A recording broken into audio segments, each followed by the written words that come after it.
Korps Lalu Lintas, Korlantas.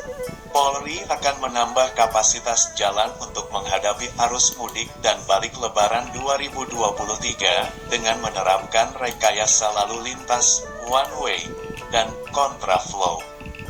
Tahun ini kami akan melakukan penambahan kapasitas jalan berupa kontraflow, one way, alih arus, dan buka tutup, kata Direktur Penegakan Hukum, Dirgakum.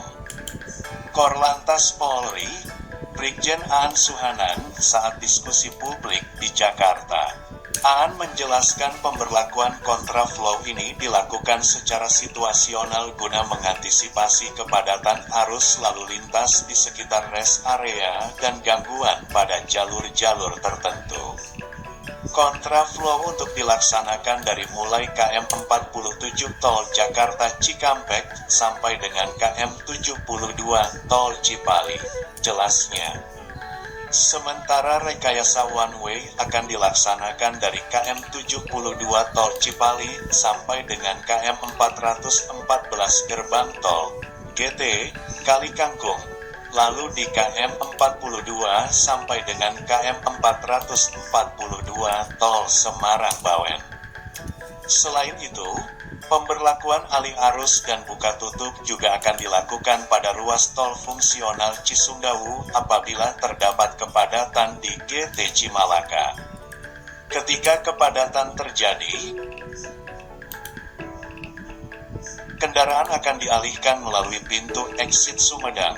Dan apabila pintu exit Sumedang mengalami kepadatan, maka kendaraan akan dialihkan melalui exit Pemulihan.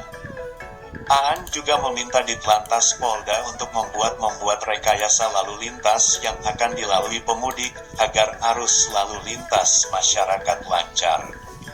Pelaksanaan one way dan kontraflow ini, imbu Aan, sudah dikoordinasikan dengan Kementerian Perhubungan, PT Jasa Marga, dan pemangku kepentingan terkait.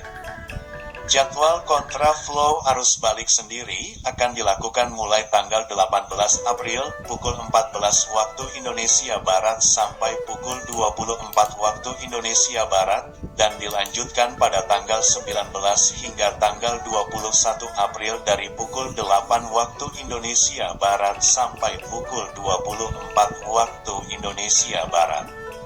Untuk one way arus mudik akan dilaksanakan bersama dengan berjalannya kontraflow. Selanjutnya, jadwal kontraflow dan one way akan dibagi menjadi dua gelombang. Pertama, kontraflow dari KM 72 hingga KM 47 akan dilaksanakan pada tanggal 24 April mulai pukul 14 waktu Indonesia Barat hingga pukul 24 waktu Indonesia Barat, dan dilanjut pada pukul 25 sampai 26 April pada pukul 8 waktu Indonesia Barat hingga pukul 24 waktu Indonesia Barat. Jadwal tersebut juga diberlakukan pada sistem one way di KM 414 hingga KM 72. Untuk gelombang kedua akan dilaksanakan pada tanggal 29 April di KM 72 hingga KM 47 dimulai pada pukul 14 waktu Indonesia Barat hingga pukul 24 waktu Indonesia Barat, dan dilanjutkan pada tanggal 30 April mulai pukul 8 waktu Indonesia Barat hingga pukul 24 waktu Indonesia Barat. Lalu pada tanggal 1 sampai 2 Mei akan dimulai dari pukul 8 waktu Indonesia Barat. Jadwal tersebut juga berlaku pada sistem one way dari KM 414 hingga KM 72.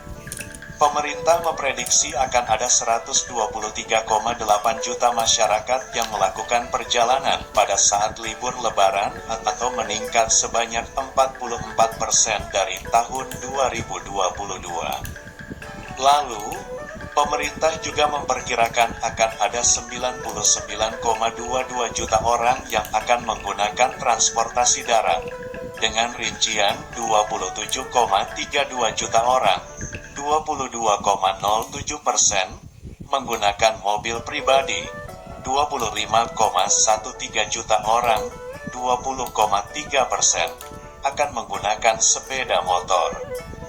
Kemudian 22,77 juta orang, 18,39%, orang akan menggunakan bus.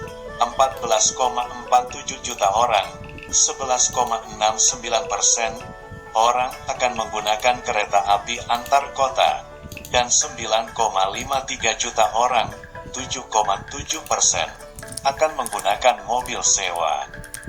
Sementara daerah tujuan mudik kali ini paling banyak Jawa Tengah, 32,75 juta orang, 26,45%. Jawa Timur 24,6 juta orang, 19,8%. Dan Jawa Barat 20,72 juta orang, 16,73%.